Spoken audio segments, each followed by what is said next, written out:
Tsushima montre le mécanisme de la phosphorylation oxydative qui est la dernière étape de la respiration cellulaire. On a déjà vu que lors de la glycolyse, la cellule synthétise dans le hyaloplasme deux molécules de NADH2. La cellule synthétise lors de la formation de deux molécules d'acétylcoenzyme A, deux molécules de NADH2. La cellule synthétise lors de deux cycles de Krebs, 6 molécules de NADH2 et 2 molécules de FADH2. Ces molécules de NADH2 et de FADH2 vont être oxydées au niveau du complexe 1 et du complexe enzymatique numéro 2. Lors de l'oxydation de ces molécules de NADH2 et de FADH2, il y a libération dans la matrice des protons et des électrons. Les électrons vont être transportés via ces transporteurs qui jouent le rôle de la chaîne respiratoire jusqu'au dernier accepteur des protons et des électrons qui est le dioxygène et se trouve au niveau de la matrice.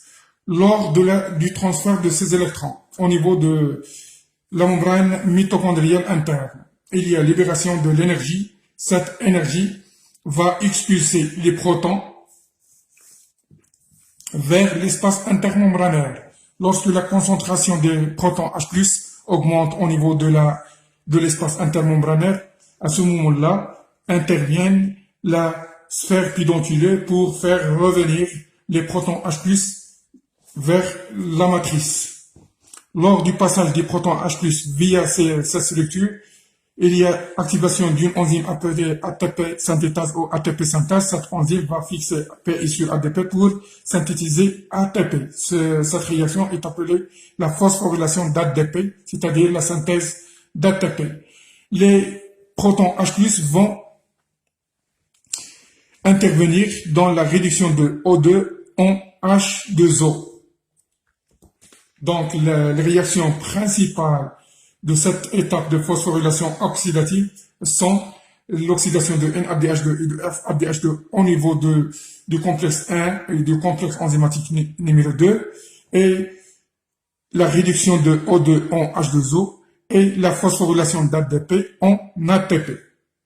En bref, la phosphorylation oxydative, c'est l'ensemble des réactions biochimiques qui se déroulent au niveau de la membrane intermitochondriale et qui débutent de l'oxydation de NADH2 et de FADH2 et qui se termine par la phosphorylation d'ADP en ATP et la réduction de O2 en H2O. J'espère que vous allez bien assimiler cette étape qui est très importante dans le travail des exercices concernant la première unité réservée pour la consommation de la matière organique et flux d'énergie.